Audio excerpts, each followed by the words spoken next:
은퇴는 마치 종소리처럼 들린다. 출근길에 오른 몸이 어느 날 멈추고 월급이라는 일정한 리듬도 끊긴다. 이제부터는 시간이 많아진다. 이 여유를 놀 수 있는 자유라 착각하는 순간 노후는 예상보다 빠르게 벼랑 끝으로 몰릴 수 있다. 돈이 없으면 노는 게 아니라 버텨야 할 시간이다. 문제는 많은 이들이 그 차이를 너무 늦게 깨닫는다는 것이다.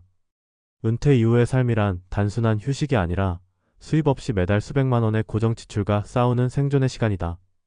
그래서 은퇴 후는 진짜 인생 2막이 아니라 생계 2라운드다. 퇴직금을 받았다고 국민연금이 나온다고 안심하는 순간이 바로 함정이다. 지금 이 순간에도 수천 명이 노후는 준비됐다고 믿었지만 실제로는 준비되지 않은 현실을 체감하고 있다.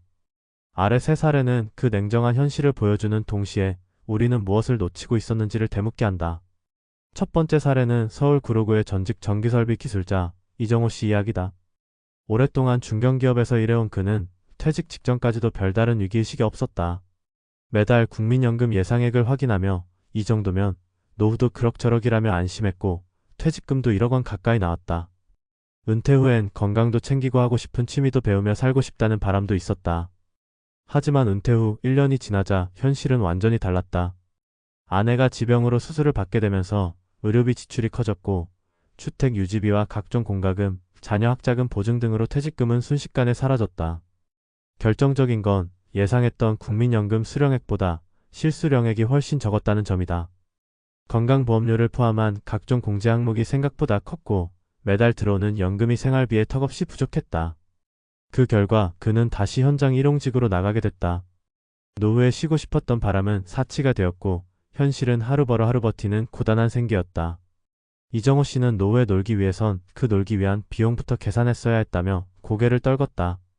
두 번째 사례는 55세에 자영업을 접고 조기 은퇴를 택한 박영자 씨의 경우다. 그는 20년 넘게 운영하던 분식집을 정리하며 이제는 좀 쉬자고 마음먹었다. 큰 수익은 아니었지만 꾸준했던 가게 수입이 끊기고 나니 월 생활비를 맞추는 일이 만만치 않았다. 처음에는 남편과 함께 소일거리라도 하며 지내자 생각했지만 막상 은퇴하고 나니 지출은 줄지 않았고 병원비, 부모님 부양비 등 변동 지출이 많았다. 박 씨는 은퇴 전 재무 설계를 받지 않았고 가게 정리 시 발생한 정리비용도 은근히 컸다. 무엇보다 조기연금을 선택한 것이 실수였다. 몇 년 일찍 받는 대신 평생 적은 금액을 받아야 했고 그 선택의 대가가 점점 커졌다. 결국 그녀는 마트 계산원 아르바이트를 시작했다. 놀 생각은 없었어요. 다만 편히 쉴 수 있을 거라 믿었던 게 오산이었죠. 박 씨의 말처럼 은퇴 후 삶은 오히려 노동의 강도가 높아질 수 있고 준비 없이 맞이하면 쉼이 아니라 생존의 시간이 된다. 세 번째 사례는 대기업 임원 출신 김도윤 씨의 상황이다. 그는 비교적 늦게까지 직장 생활을 했고 정년 퇴직 후에는 별도의 자문 계약으로 몇 년간 부수입도 있었다. 재산도 있는 편이었고 주식이나 부동산 투자에도 일정한 경험이 있었다. 하지만 문제는 지나친 낙관이었다. 내가 이 정도 자산을 굴릴 수 있으면 은퇴 후도 걱정 없을 거야 라는 자만이 화근이었다. 그는 은퇴 후 몇 건의 투자 실패로 손실을 받고 경제 환경이 나빠지면서 임대 수익도 끊겼다. 반면 지출은 생각보다 줄지 않았다. 자녀의 결혼 비용, 예상치 못한 가족 병원비, 그리고 생활 수준을 낮추지 못하는 소비 습관까지. 게다가 국민연금 수령을 뒤로 미룬 것도 실수였다. 더 높은 연금액을 노리고 연기 수령을 선택했지만 그 사이 수입은 없었고 결국 자산을 갉아먹으며 버텨야 했다. 김 씨는 노후에 가장 중요한 건 일정한 현금 흐름이더라며 후회했다. 재산이 많다고 노후가 안정되는 건 아니라는 사실을 절실히 깨달았다는 그의 고백은 많은 이들에게 시사하는 바가 크다. 세 가지 사례는 각기 다른 직업, 다른 상황에 놓여 있지만 공통점이 있다. 바로 은퇴 후엔 버티는 힘이 더 필요하다는 사실이다. 돈이 없으면 노는 게 아니라 살아남아야 할 시간이다. 그리고 그 준비는 퇴직 직전에 한번 점검한다고 해결되지 않는다. 오히려 수십 년 전부터의 습관, 소비 구조, 수입원 설계가 쌓이고 쌓여 은퇴 후 현실로 드러난다. 이제 더 이상 퇴직 후엔 좀 놀면서 살자는 말은 현실에서 통하지 않는다. 돈이 없으면 그저 쉬는 게 아니라 버티는 것이다. 버틴다는 건 곧 수입 없는 상태에서 매달 필요한 돈을 확보하고 예상치 못한 지출에 대응하며 건강과 체력을 유지하는 것이다. 그러기 위해서는 은퇴 직전이 아니라 지금부터라도 늦지 않은 점검이 필요하다. 국민연금 수령 시기를 고민하고 있다면 단순히 금액이 늘어나느냐 줄어드느냐보다 지금부터의 소득 공백과 생활비 균형을 따져야 한다. 일찍 받는 것도 늦게 받는 것도 정답은 없다. 다만 오답은 있다. 그건 바로 아무런 계산 없이 쉴 수 있을 거라고만 생각하는 것. 그것이 가장 위험한 선택이다. 결국 은퇴 이후의 삶에서 가장 중요한 건 계획된 생존이다. 놀 수 있는 사람은 그 비용을 감당할 수 있는 사람이다. 그리고 대부분의 은퇴자는 놀기보다는 버텨야 하는 사람들이다. 그래서 우리는 다시 묻는다. 당신은 노는 걸 꿈꾸는가 아니면 버틸 준비를 해왔는가? 이 질문에 솔직하게 답할 수 있을 때 비로소 진짜 은퇴 준비는 시작된다. 현장에서 은퇴자를 만나보면 대부분 이렇게 이야기합니다. 은퇴가 이렇게 빨리 올 줄 몰랐어요. 하지만 그 말 뒤엔 늘 이렇게 덧붙습니다. 좀만 더 일하고 싶어도 받아주는 데가 없어요. 결국 은퇴란 내가 원해서 맞이하는 게 아니라 어쩔 수 없이 맞이하게 되는 경우가 많다는 겁니다. 특히 자영업자나 중소기업 근로자들, 계약직이나 파견직처럼 근속이 불안정했던 이들일수록 그 현실은 더 냉혹합니다. 누군가는 재취업을 꿈꾸지만 현실은 그마저도 쉽지 않습니다. 이유는 단순합니다. 시장에서 나이 든 사람을 반기지 않기 때문입니다. 즉, 은퇴 후 삶은 본인의 의지와 상관없이 강제로 시작되는 경우가 많다는 겁니다. 그런데 문제는 바로 이 시점에서 벌어집니다. 몸은 아직 쓸만한데 돈이 없고 시간은 많지만 쓸 곳이 없습니다.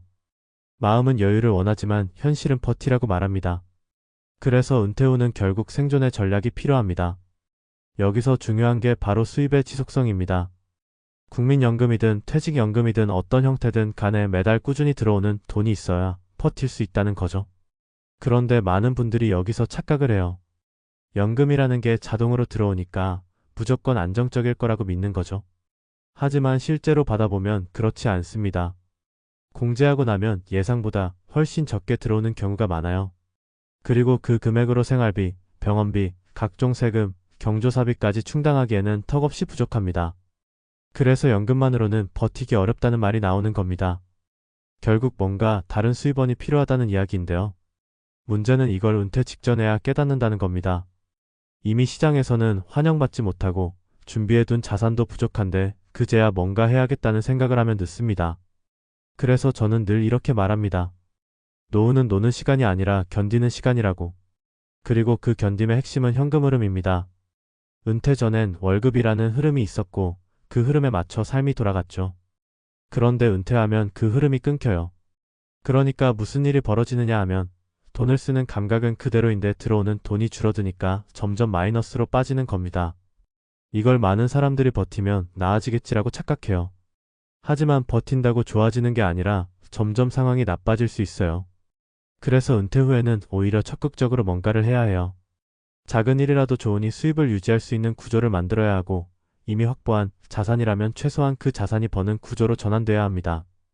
대표적으로 임대 수익, 배당 수익, 간단한 서비스업 소득 등 지속 가능한 현금 흐름이 필요하다는 이야기죠. 여기서 많은 분들이 이렇게 말합니다. 그걸 알면 나도 진작 준비했지. 맞는 말입니다. 다만 중요한 건 지금이라도 생각을 바꾸는 게 가능하다는 거죠. 예를 들어서 연금 수령 시기를 고민하고 있다면 단순히 많이 받느냐, 적게 받느냐로 접근하지 말고 내 전체 자산 구조에서 지금 이 수입이 필요한가 아닌가로 접근해야 합니다. 만약 현재 수입이 아예 없다면 조기 연금이 더 유리할 수도 있어요. 반대로 아직 일정 소득이 있고 연금을 조금 늦춰서 받을 수 있다면 연기 연금의 이득을 볼 수도 있겠죠. 중요한 건 본인의 상황에 맞춰 전략을 짜야 한다는 겁니다. 그런데 대부분은 그냥 주변에서 들은 얘기나 기사 제목 보고 판단해요. 연금 늦게 받으면 몇십 % 더 받는다더라 이런 식으로요. 하지만 그 몇 %가 내 삶 전체에 어떤 영향을 미치는지는 따져보지 않아요. 그래서 제가 늘 강조하는 게 시뮬레이션입니다. 내 가계부상 매달 필요한 돈이 얼마고 지금 가지고 있는 자산에서 어떤 흐름이 생기고 연금을 언제부터 얼마씩 받으면 버틸 수 있는지를 구체적으로 따져봐야 한다는 거죠. 또 한 가지 우리가 은퇴 후 가장 놓치기 쉬운 게 바로 건강입니다. 많은 분들이 이렇게 말해요. 건강만 하면 다 할 수 있어요. 맞는 말입니다. 문제는 건강이란 게 은퇴 이후에 더 빠르게 나빠질 수 있다는 거예요. 예전처럼 정기적으로 몸을 쓰지 않으면 체력도 떨어지고 병원 갈 일도 늘어나고 치료비도 급증합니다. 그러니까 버텨야 할 시기에 몸까지 버티지 못하면 2배로 힘들어지는 거죠. 그래서 노후를 준비할 때는 단순히 금융적인 준비만이 아니라 건강 유지 전략도 함께 세워야 합니다. 운동, 식습관, 정기검진 이런 것들까지 다 포함해서요. 그래야 그나마 버틸 수 있는 체력이 유지됩니다. 돈이 없으면 쉬는 게 아니라 버티는 시기라는 말은 단순히 경제적인 의미만이 아니라 체력적으로도 마찬가지입니다. 마지막으로 하나 더 덧붙이자면 마음가짐의 변화도 정말 중요합니다. 은퇴하면 자유로울 줄 알았는데 막상 시간이 많아지면 오히려 허무하고 불안해져요. 인간은 아무 일도 안 하고 있을 때 더 불안해집니다. 그래서 저는 항상 은퇴 후 삶에도 역할이 필요하다고 말합니다. 그게 일일 수도 있고 봉사일 수도 있고 취미일 수도 있어요. 중요한 건 스스로 사회와 연결되어 있다는 감각을 유지하는 겁니다. 그래야 버티는 시간이 덜 고통스럽고 삶의 의미를 잃지 않게 됩니다. 정리하자면 이렇습니다. 은퇴 후 삶이란 절대 놀면서 지내는 시기가 아닙니다. 그건 일부 소수의 이야기일 뿐이고 대부분의 사람들에겐 버티는 시간입니다. 수입이 줄어든 상황에서 고정비는 유지되고 건강과 체력은 떨어지고 예기치 못한 지출은 계속 발생합니다. 그럼에도 불구하고 삶은 계속되죠. 그래서 은퇴란 마침표가 아니라 쉼표입니다. 잠시 멈추고 다시 방향을 정해야 하는 시기죠.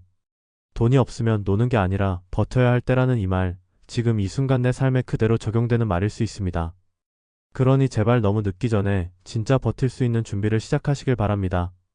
놀기 위해서는 먼저 버틸 수 있어야 하고 버티기 위해서는 반드시 준비가 필요합니다. 그리고 그 준비는 바로 오늘부터 다시 시작할 수 있습니다.